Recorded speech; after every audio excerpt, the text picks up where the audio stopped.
Middle east को लेकर, क्योंकि मिडिल ईस्ट में जिस प्रकार से मामला बना हुआ है। आगे बढ़ते हैं, ईरान के सबसे प्रभावशाली व्यक्तियों में से एक और सर्वोच्च राष्ट्रीय सुरक्षा परिषद के प्रमुख अली लारिजानी की एयर स्ट्राइक में मौत हो गई है। तेहरान ने मंगलवार को इसकी पुष्टि की है। इससे पहले इजराइल ने उन्हें निशाना बनाने की बात कही थी और इजराइल ने ईरान के कई ठिकानों पर हमला किया। ईरान के सुरक्षा प्रमुख अली लारिजानी की मौत हुई है और इसकी पुष्टि हो चुकी है। आपको बता दें, बॉडीगार्ड के साथ शहीद हो गए। परिषद ने उन्हें इस्लामी गणराज्य की सेवा करने वाला शहीद बताया है। लारिजानी की मौत के बाद ईरान के रिवोल्यूशनरी गार्ड ने पूरे क्षेत्र में मिसाइल और ड्रोन हमले तेज कर दिए हैं, जबकि तेहरान ने स्ट्रेट ऑफ होर्मुज पर अपना कंट्रोल और कड़ा कर दिया है।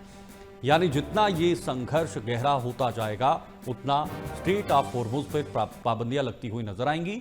ईरान इतनी सख्ती करेगा और बाकी देशों पर इसका असर सीधा पड़ने वाला है। ये इस वक्त सबसे बड़ा चिंता का विषय विश्व पर आ रहा है और बड़े बड़े नेताओं को, ईरान के जो बड़े नेता हैं उनको मारा जा रहा है। इजराइल की तरफ से हमलों में एक एक कर टॉप लीडरशिप को मारा जा रहा है। उमंग कोहली जी हमारे साथ हैं, रक्षा विशेषज्ञ के तौर पर। उनसे जरा वर्तमान स्थिति को लेकर जानकारी लेंगे और साथ साथ भारत की कूटनीति, भारत की डिप्लोमेसी और बाकी अन्य देशों का रवैया इस वक्त क्या रहेगा, खासकर मिडिल ईस्ट में जो देश हैं। तो मैं सीधे उनका रुख करना चाहूंगा। उमंग जी इस वक्त हमारे साथ जुड़ रहे हैं, रक्षा विशेषज्ञ हैं, क्योंकि लगातार तनाव बना हुआ है। उमंग जी, बहुत बहुत स्वागत और बहुत बहुत शुक्रिया सर जुड़ने के लिए और समय देने के लिए। सर, पहला सवाल, जो हो रहा है मिडिल ईस्ट में, उसका असर सीधे भारत और भारत के साथ साथ कई देशों पर पड़ते हुए नजर आ रहा है। लेकिन जो पिछले 17-18 दिनों से ये चिंगारी उठ रही है, ये चिंगारी शायद ही बुझने का नाम लेगी। जिस प्रकार से बयानबाजी हो रही है, चाहे अमेरिका हो, ईरान हो या फिर इजराइल की कार्रवाई हो। इजराइल तो बयान कम दे रहा है, लेकिन उसके बाद सीधे खबर यह आती है कि भाई ईरान की किसी टॉप कमांडर को मार गिराया गया या किसी टॉप लीडरशिप को मार गिराया गया। तो कैसे इस पूरे प्रकरण को सर देख रहे हैं आप अभी? ये दूसरी फेज के अंदर आ गया, जिसको एट्रिशन वॉरफेयर कहते हैं। हाँ। एसिमेट्रिक वॉरफेयर के अंदर सेकंड फेज रहती है एट्रिशन वॉरफेयर की। ईरान इस समय एट्रिशन वॉरफेयर कर रहा है, बहुत ही कैलकुलेटेड वे के अंदर, स्ट्रीमलाइंड वे के अंदर, धीरे धीरे करके अपनी मिसाइलें छोड़ रहा है, ड्रोन्स छोड़ रहा है, जिनको मिक्स कर रहा है मिसाइल्स और ड्रोन्स को। वर्ल्ड इकोनॉमी के ऊपर प्रेशर डालने की कोशिश कर रहा है। मैक्सिमम कंट्रीज के ऊपर जो यूएसए को सपोर्ट करती हैं इकोनॉमिकली या इन्वेस्ट कर रखा है जिन्होंने यूएसए के अंदर, उनकी इकोनॉमी को कर्टेल करने की कोशिश कर रहा है। उनके ऊपर अटैक कर रहा है। मैक्सिमम अटैक्स जो है दुबई, यूएई के ऊपर हुए हैं, रिफाइनरीज के ऊपर भी उन्होंने किए हैं, बेसिस के ऊपर उन्होंने किए हैं, सऊदी अरेबिया और यूएई के ऊपर मुख्यतः अटैक्स हुए हैं, इराक के ऊपर अटैक्स हुए हैं, कुवैत के ऊपर, बहरीन के ऊपर, इन सब कंट्रीज के ऊपर उन्होंने अटैक किए हैं। उसका मुख्य मुद्दा यही है कि उनकी जो इन्वेस्टमेंट फ्लो है यूएस के अंदर वो रुक जाए, वर्ल्ड इकोनॉमी किसी तरह से जो है वो थम सी जाए या एटलीस्ट स्लो हो जाए, जिससे इसका युद्ध का परिणाम कुछ बदल जाए। उनका ईरान का मुद्दा यही है कि उसने कई तरह का वॉरफेयर एक साथ कर दिया है, जिसको हाइब्रिड वॉरफेयर कहते हैं। उसमें कन्वेंशनल वॉरफेयर ही नहीं है, एसिमेट्रिक वॉरफेयर ही नहीं है। इसके अंदर वेरियस अदर एंगल्स इन्वॉल्व कर दिए गए हैं, जिसके अंदर cultural, social, religious and humanitarian angle या लीगल एंगल को इंक्लूड कर दिया गया है, जिससे एक दबाव बनाया जाए यूनाइटेड स्टेट्स के ऊपर। वहां पे सत्ता के अंदर जो डोनाल्ड ट्रंप हैं, उनको मिड टर्म के अंदर भी उसका हो सकता है खामियाजा भुगतना पड़े। दूसरा, उनकी पॉपुलैरिटी डाउन हो जाए जैसे जैसे इन्फ्लेशन वहां पे हाई होती है। हाँ। तो इस तरह का माहौल ईरान बनाने की कोशिश कर रहा है। उसकी रणनीति ये है कि ये डाइवर्सिफाइड मल्टी डायमेंशनल वॉरफेयर बन जाए, जिसको अट्रिशन वॉरफेयर भी कहते हैं, और इसके अंदर एट्रिशन मिलिट्री टर्म्स में किया जाए और एट्रिशन जो है उनकी इकोनॉमिक टर्म्स में भी किया जाए। सर, इस इसके संदर्भ में खिलाफ इस संदर्भ से जुड़ा एक सवाल था। आपने ईरान की बात की, मेरा ये जानना है कि ईरान अभी स्ट्रेटेजिक फाइट कर रहा है या वो तिलमिलाहट में है और कई देशों पर हमले कर रहा है, या कोई खास स्ट्रेटजी तो ये है कि भाई अमेरिका के एयर बेसिस को निशाना बनाना है। ईरान को ये भली भांति पता था, काफी समय से पता था कि ये हमला उसके ऊपर हो सकता है। हाँ। ये strategy over a period of time बनाई गई है। उनके जो बेसिस बने हैं, उनका जो पॉलिटिकल स्ट्रक्चर है, उनका वॉर फाइटिंग कैपेबिलिटी है, मोज़ेक वॉरफेयर के तहत फाइट करते हैं, जिसको डिसेंट्रलाइज कर दिया जाता है। उनका 3 टियर पॉलिटिकल सिस्टम है, जिसके सुप्रीम लीडर एक होते हैं। इसके अंदर इंडिपेंडेंटली तीनों के तीनों जो उनके political as well as diplomatic systems उनके जो है वो इंडिपेंडेंटली फंक्शन करने के लिए में कामयाब हैं, या इस तरह की कैपेबिलिटी उनको दी गई है। और ये capability over a period of time बनाई गई है। पिछले 2-2.5 साल से एटलीस्ट इस कैपेबिलिटी को बिल्डअप किया गया है।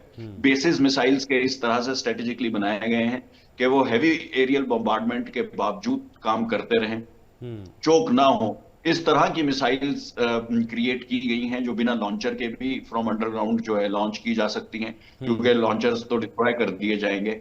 सारा का सारा डिफेंस पैटर्न चाहे हो, बाकी भी जो कमांड एंड कंट्रोल या मोजाइक सिस्टम के अकॉर्डिंगली जो वो काम कर रहे हैं, ये सारा क्लियरली दर्शाता है कि ये स्ट्रेटेजिक फाइट है। ये आनंद आनंद में इधर उधर फेंकी हुई मिसाइल्स या ड्रोन्स नहीं है। ये over a period of time collect की गई मिसाइल्स और ड्रोन्स हैं। और ये लंबी वॉर की तैयारी करके ईरान बैठा हुआ था। इससे क्लियरली शो होता है इसकी भनक या इसका अंदेशा अमेरिका इजराइल को पहले था, हमला करने से पहले क्या उनको ये एक्सपेक्ट था कि ईरान इस तैयारी में होगा? बिल्कुल उनको था, पर उनकी स्ट्रेटेजी डिफरेंट थी। उनकी स्ट्रेटेजी ये थी कि वो कैपिटुलेट कर देंगे ऊपर से, और उन्होंने उसको किया भी, इंप्लीमेंट भी किया। वो चाहते थे कि उसका सिर अलग कर देंगे, शरीर से अलग कर देंगे, धड़ से अलग कर देंगे। पर उनको ये शायद अनुमान नहीं था, रावण वर्ड शायद मैं गलत यूज कर रहा हूं, कि ये 10 मुखी रावण है। उनको ये शायद जो है वो अंदेशा नहीं था, और वो सोच रहे थे कि ऊपर से एक जो है वो सिर उड़ा देने से शायद जो है धड़ पूरा का पूरा और बॉडी गिर जाएगी। लेकिन ऐसा नहीं हुआ। एंड जो है इसके अंदर रावण वर्ड को जो है वो आप ईरान के साथ जो है वो ना करें, लिंक ना करें। ये मैंने सिर्फ एक मेटाफोरिकली कहा है। पर जो है सत्य यही है कि वो कैपिटुलेट नहीं हुए। उनका सर जो है वो अलग कर देने के बावजूद भी वो कैपिटुलेट नहीं हुए। और इसका अंदेशा अमेरिका और इजराइल को इतना नहीं था। टॉप 40 लीडर्स मार देने के बावजूद भी उनकी ग्राउंड फाइटिंग कैपेबिलिटीज बहुत ज्यादा डिटोरेट नहीं हुई हैं। हाँ। उनके कैपेबिलिटी टू हिट बैक जहां वो चाहें उस टारगेट के ऊपर हिट बैक करने की कैपेबिलिटी अगर उनकी 15-16 दिन के अंदर भी खत्म नहीं हुई है, ये दर्शाता है कि उनकी capability over a period of time buildup हुई थी। आज की डेट में भी, कल भी और परसों भी उन्होंने इराकी एम्बेसी, यूएस एम्बेसी को इराक के अंदर अटैक किया, जिससे क्लियरली पता चलता है कि उनकी capability to hit exact and precise targets in various countries, around 11 to 12 countries still exist. इसका मतलब जो है वॉर उस तरह से तो नहीं चली एग्जैक्टली जैसा यूएस और इजराइल ने सोचा था। अच्छा सर, जो ईरान और इजराइल की डायरेक्ट लड़ाई थी, क्या अब वो घूमकर डोनाल्ड ट्रंप के इर्द गिर्द घूम रही है? क्या यह लड़ाई रुकेगी भी डोनाल्ड ट्रंप की वजह से, या वही रोक पाएंगे? अभी की क्या स्थिति है?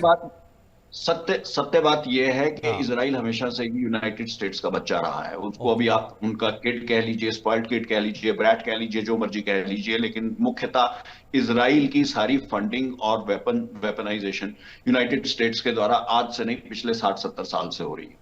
वो हर एक साल $1 बिलियन देते रहे हैं। उनकी वॉर स्ट्रेटेजी और उनकी प्लानिंग एज वेल एज उनकी आर्मिंग एंड इक्विपमेंट, ट्रेनिंग, सब कुछ, और कंबाइंड ड्रिल्स करते रहे हैं, कंबाइंड ऑपरेशंस करते रहे हैं। मोसाड और सीआईए के अंदर बिल्कुल एक भाईचारा है। उनके ज्वाइंट ऑपरेशंस होते हैं डिफरेंट कंट्रीज के अंदर। तो इस करके उनको अलग अलग देखना थोड़ा मुश्किल है। कोई भी ऐसा प्रेसिडेंट नहीं रहा जो इजराइल की सपोर्ट के अंदर नहीं उतरा हो। हमेशा इजराइल को यूएस की सपोर्ट और ज्यूज को यूएस इकोनॉमी के अंदर काफी उनका होल्ड है। उनकी पॉलिसी मेकिंग में भी उनका होल्ड है। तो दोनों एक दूसरे को हेल्प करते रहे। सो अब ये कहना कि उनके अब एम्स अलग अलग हो सकते हैं, क्योंकि यूएस के ऊपर ज्यादा प्रेशर है, इजराइल के ऊपर प्रेशर है कि वो वॉर को कंटिन्यू रखें, क्योंकि उनकी बहुत कैजुअलिटीज हो गई 7 अक्टूबर में, और इस टाइम वो बड़ा हॉकिश स्टैंड लेके बैठे हुए हैं। हाउएवर अमेरिका के ऊपर प्रेशर ये है कि लड़ाई लंबी नहीं चलनी चाहिए। इजराइल को शायद लंबी लड़ाई से फायदा होगा, उसके सारे के सारे एनिमीज बिल्कुल धराशायी हो जाएंगे लंबी लड़ाई से, लेकिन यूएसए को उसका नुकसान होगा। तो इस करके उनके वॉर एम्स थोड़े से बदली हो गए हैं। हाउएवर उनकी ओवरऑल उनकी कोऑर्डिनेशन और उनकी जो आपस में मित्रता है, उसके ऊपर कोई दरार नहीं है। लेकिन ट्रंप के बयानों से तो ये भी महसूस हो रहा है कि उन्होंने खुद अपने पैर पर कुल्हाड़ी मारी है। और ना वो अब इधर के रहें ना उधर के रहें, कभी मदद मांग रहे हैं, कभी कह रहे हैं कि नहीं अमेरिका अकेला देश काफ़ी है, अमेरिका पावरफुल देश है। जी जी देखिए, वॉर के अंदर ऐसा होता हाँ। है, डिसीजन डिलेमा भी होता है। ट्रम्प भी ह्यूमन है, उन्होंने शायद बहुत ज्यादा डिटेल में नहीं सोचा और अपनी काबिलियत को ज्यादा आंक लिया, इसराइल की काबिलियत को भी ज्यादा आंक लिया। और शायद उनको लगा कि इससे उनको यूएसए को इतना फर्क नहीं पड़ेगा और ये ईरान की गवर्नमेंट जो है वो कैपिटुलेट कर जाएगी, रेबल्स सड़क के ऊपर आ जाएंगे, कर्ड्स की मदद से और बाकी सारे रेबल एलिमेंट्स की मदद से हो सकता है कि वो जल्दी ही हफ्ते 10 दिन के अंदर अंदर सत्ता परिवर्तन कर दें। हाँ। शायद वो सोच रहे थे कि ये 10 दिन 12 दिन ही चलेगी मिलिट्री कैंपेन, उसके बाद जो है उनकी रीबिल्डिंग फेज शुरू हो जाएगी और उसके अंदर सत्ता जो है वो बदली कर देंगे। वॉर के अंदर इस तरह के डिसीजन डिलेमास आते हैं। ऑब्वियसली जो टॉप लीडर है उसके ऊपर बहुत प्रेशर भी रहता है, डोनाल्ड ट्रंप के ऊपर भी इस समय बहुत प्रेशर है, तो वो कभी सोचते हैं कि उसके अंदर उनको शायद इंटरनेशनल मदद और भी उनके नेटो के एलाइज हैं वो मदद करने के लिए आएंगे। फिर कभी जब उनको लगता है कि वो मदद करने के लिए नहीं आ रहे तो वो उनको लगता है कि हम शायद खुद ही उसको अपने आप ही इसराइल की मदद से या किसी और की मदद से जो है सॉर्ट आउट कर देंगे या उसको कुछ और दिशा दे देंगे वॉर को। ये डिसीजन डिलेमास तभी आते हैं एट्रिशन वॉरफेयर के अंदर, मुख्यतः आते हैं जब war exactly as per plan ना गई हो, एज पर डॉटेड प्लान। और कोई भी वॉर डॉटेड प्लान के अकॉर्डिंगली नहीं चलती है, कभी भी नहीं चलती है। हमेशा उसके अंदर कुछ ना कुछ फॉग ऑफ वॉर भी रहता है और कुछ जो है एनिमी के पास अपना भी कुछ तुर्क का पत्ता होता है जो वो फेंकता है और कभी कभी आप अनस्टेबल हो जाते हैं या डिस्टेबलाइज हो जाते हैं। हाँ। अभी भी अपर हैंड यूएसए और इसराइल का ही है, किसी भी टाइम वो चाहें तो वो वॉक अवे कर सकते हैं ये बोल के कि उन्होंने टॉप हायरार्की को मार दिया है और लड़ाई फिर ज्यादा नहीं चलेगी। हाउएवर वो फेस सेविंग नहीं होगी और ईरान जो है वो अपनी मॉरल विक्ट्री डिक्लेयर कर देगा। सो ये हो सकता है, but at the same time लंबी वॉर चलाएंगे तो पूरा का पूरा विश्व, not not only USA, recession की गिर्द में जा सकता है, इकोनॉमीज क्रम्बल कर सकती हैं। बहुत सारी इकोनॉमीज, भारत को तो शायद इतना फर्क ना पड़े हाँ। लेकिन यूएसए और यूरोप के ऊपर इसका बहुत बुरा असर बहुत पड़ेगा। असर पड़ सकता है। जी अच्छा जी सर, जी। भारत और प्रधानमंत्री मोदी का इस वक्त का जो स्टैंड है या जो पूरी भूमिका है, क्योंकि पीएम मोदी की पूरी दुनिया में कहीं ना कहीं उनकी एक छाप है, ग्लोबल लीडर के तौर पर भी उभरे हैं, तो क्या उनकी भूमिका है और क्या स्टैंड रहेगा? देखिए, मैं भारत और इंडिया की बात करूंगा। हमारा जो देश है वो हाँ। बहुत ही स्ट्रेटेजिकली वेल पॉइज्ड है। इस समय अगर किसी भी जगह पे कोई भी पावर बैलेंस शिफ्ट होता है तो वो भारत की पोजीशन से शिफ्ट होता है। भारत इस तरह से पोजीशनड है, चाहे वो ग्लोबल साउथ हो, चाहे वो ब्रिक्स के अंदर हो, चाहे वो उसकी डेमोग्राफी हो, चाहे वो उसकी रिक्वायरमेंट्स हो या उसकी आगे का पोटेंशियल हो। इंडिया एक ऐसी कंट्री है जो सारी की सारी तालों की चाबियां अपने पास रखे हुए है, किस समय और कैसे उनको इस्तेमाल करना है ये एक बहुत बड़ा क्वेश्चन है।